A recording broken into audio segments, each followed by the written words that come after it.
Hello students, welcome to our channel STC।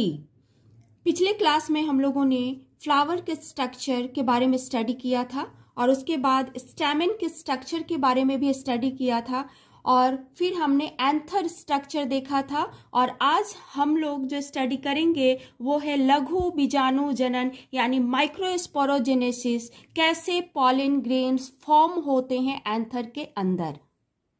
So students, microsporogenesis एक ऐसी process है जिसमें पॉलन ग्रेन्स के फॉर्मेशन होते हैं, यानी लघु बीजाणु जनन प्रक्रिया द्वारा परागकण का निर्माण होता है। अब ये लघु बीजाणु जनन यानी परागकण का निर्माण कहाँ होगा, तो मैंने पिछले वीडियो में भी आपको बताया था कि ये परागकण एंथर यानी पराग कोश के अंदर बनते हैं, इसीलिए पराग कोश का नाम पराग कोश है। तो हम लोग देख लेते हैं एक बार पराग कोश की संरचना। पराग कोश की संरचना के बाद हम लोग देखेंगे कि कहां पर ये परागकण का निर्माण होता है। This is structure of anther. Anther के अंदर हम देखेंगे कि स्पोरोजीनस टिश्यू प्रेजेंट होते हैं। Sporogenous tissue. अब ये एंथर जब मैच्योर हो जाता है तो मैच्योर होने के बाद इसके अंदर जितने भी स्पोरोजीनस टिश्यू प्रेजेंट हैं यानी कि बीजाणु जन कोशिकाएं जितनी भी प्रेजेंट हैं वो सब मैच्योर होने के बाद पॉलन मदर सेल की तरह बिहेव करती हैं। पॉलन मदर सेल यानी लघु बीजाणु मातृ कोशिका जैसी बिहेव करती है। Pollen mother cell. ये पॉलन मदर सेल मैच्योरिटी जब अटेन करती हैं, pollen mother cell maturity attain करने पर ये स्पोरोजीनस टिश्यू के जितने भी सेल्स हैं पॉलन मदर सेल में कन्वर्ट हो जाते हैं, यानी अब ये जनन कर सकते हैं। तो ये पॉलन मदर सेल के हर सेल्स में हर एक सेल्स जो पॉलन मदर सेल्स की है वो मियोसिस करेगी, यानी अर्धसूत्री विभाजन द्वारा। हर एक सेल के बारे में बात हो रही है। एक सेल 4 कोशिकाओं का फॉर्मेशन करती है और ये चारों कोशिका जो होती है, क्योंकि जब भी मियोसिस होता है सेल में, एक सेल में जब मियोसिस होगा as a result 4 cells are formed, तो 4 कोशिकाओं छोटी छोटी कोशिकाओं का फॉर्मेशन होता है और यही 4 कोशिका जो कहलाती है वो है माइक्रोस्पोर्स के नाम से जानी जाती है। माइक्रोस्पोर्स जब भी बनते हैं तो टेट्राड में बनते हैं, यानी कि 4 के ग्रुप में बनते हैं ये माइक्रोस्पोर्स और फिर ये अलग अलग हो जाते हैं। इन्हीं माइक्रोस्पोर्स को हम पॉलन ग्रेन्स के नाम से जानते हैं। सो स्टूडेंट्स, लघु बीजाणु मातृ कोशिका में मियोसिस होने से 4 माइक्रोस्पोर पॉलन ग्रेन्स, 4 माइक्रोस्पोर्स या पॉलन ग्रेन्स का फॉर्मेशन होता है और इसी प्रक्रिया को हम लघु बीजाणु जनन कहते हैं। लघु बीजाणु जनन में हर एक मातृ कोशिका टेट्राड ऑफ माइक्रोस्पोर्स का फॉर्मेशन करती है और इसी प्रक्रिया को लघु बीजाणु जनन कहते हैं। याद रखना है पॉलन ग्रेन्स जो होते हैं वो अगुणित संरचना है, यानी कि हैप्लॉइड होते हैं। क्रोमोजोम की संख्या आधी होती है क्योंकि ये मियोसिस प्रोसेस से बनते हैं, इसलिए याद रखना है कि पॉलन ग्रेन्स हैप्लॉइड स्ट्रक्चर हैं। Dehiscence of anther releases pollen grains, यानी कि पराग कोश में जब स्फुटन हो जाता है तो ये पॉलन ग्रेन्स बाहर निकल जाते हैं, यानी पराग कोश पूरे तरीके से परिपक्व हो जाता है और परिपक्व होने के बाद ये यहाँ से रप्चर हो जाते हैं। इसके वॉल जो होते हैं, सारे वॉल्स के बारे में मैंने आपको बताया था अपने पहले वीडियो में, तो वहाँ से आप जा सकते हैं, वहाँ से आप उसको देख सकते हैं।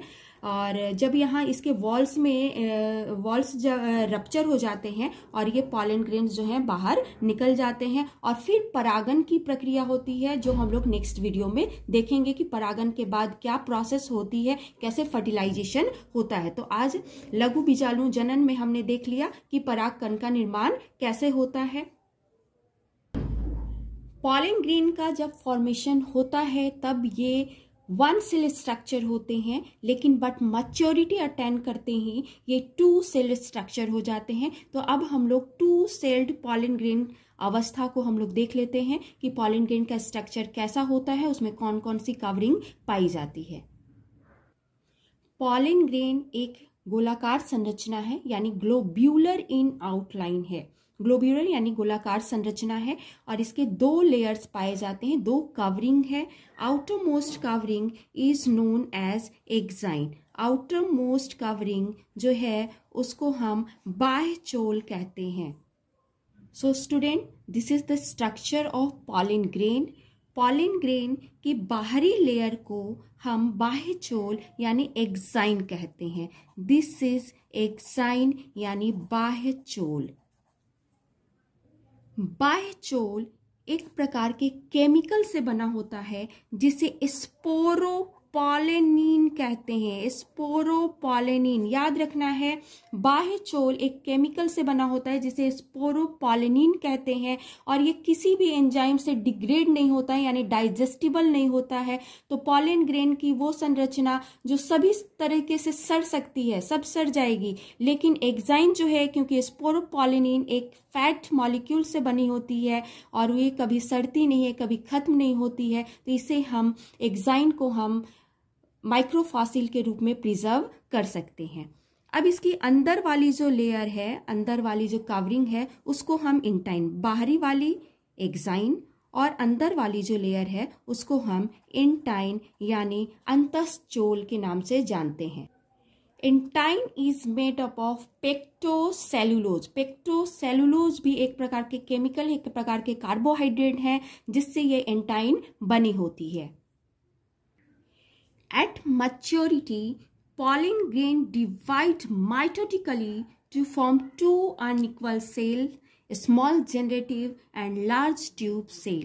डियर स्टूडेंट्स, यानी कि जब पॉलन ग्रेन मैच्योरिटी अटेंड करती है, इससे पहले भी मैंने कहा कि पॉलन ग्रेन जब न्यूली फॉर्म्ड होती है, यंग पॉलन ग्रेन केवल 1 सेल स्ट्रक्चर होती है, 1 न्यूक्लियस होते हैं, लेकिन जब मैच्योरिटी गेन करती है तो 1 पॉलन ग्रेन जो है वो माइटोटिक सेल डिवीजन से ये 2 सेल स्ट्रक्चर में चेंज हो जाती है। जो 2 सेल स्ट्रक्चर बनते हैं, 1 सेल जो बनेगा वो बहुत ही छोटा बनेगा और smaller 1 is called generative cell, यानी जो छोटी सी सेल बनेगी वो जनन कोशिका के नाम से जानी जाएगी, यानी कि जेनरेटिव सेल के नाम से जानी जाती है। जो बड़ी कोशिका है उसे ट्यूब सेल के नाम से जानते हैं। ट्यूब सेल, ट्यूब सेल यानी कायिक कोशिका। सो स्टूडेंट्स, ये पॉलन ग्रेन का स्ट्रक्चर है, 2 सेल्ड पॉलन ग्रेन। 2 सेल यानी 2 सेल है इसके अंदर, ये जनरेटिव सेल यानी जनन कोशिका, और ये जो बड़ी वाली सेल नजर आ रही है, ये बड़ी वाली cell large cell is known as tube cell यानी कायिक कोशिका। ये आगे चलकर पॉलन ट्यूब का फॉर्मेशन करती है, तो आगे भी देखेंगे, आगे की वीडियो में हम लोग देखेंगे कैसे पॉलन ट्यूब का फॉर्मेशन होता है। और ये जो जनरेटिव सेल है ये 2 मेल गैमेट्स बनाती हैं, इसीलिए इसे जनन कोशिका कहते हैं। याद रखना है, जितने भी स्ट्रक्चर हैं इसके अंदर सभी अगुणित हैं, अगुणित यानी हैप्लॉइड स्ट्रक्चर है।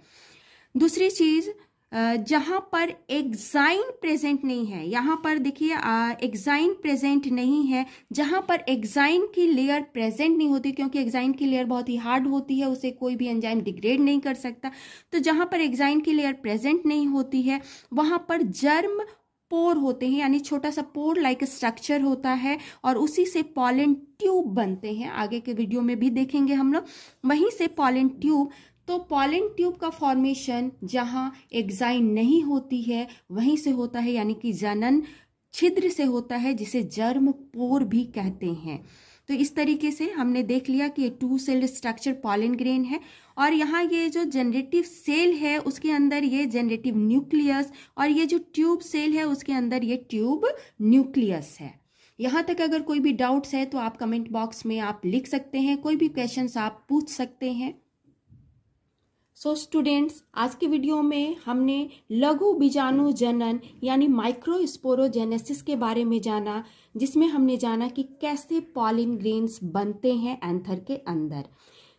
ये तो हमने जान लिया कि पॉलन मदर सेल में मियोसिस होता है। As a result 4 microspores are formed, यानी टेट्राड ऑफ माइक्रोस्पोर्स बनते हैं। उन माइक्रोस्पोर्स को हम पॉलन ग्रेन कहते हैं। याद रखना है, ये मियोसिस प्रक्रिया द्वारा बनती है। पॉलन ग्रेन का फॉर्मेशन मियोसिस के द्वारा होता है।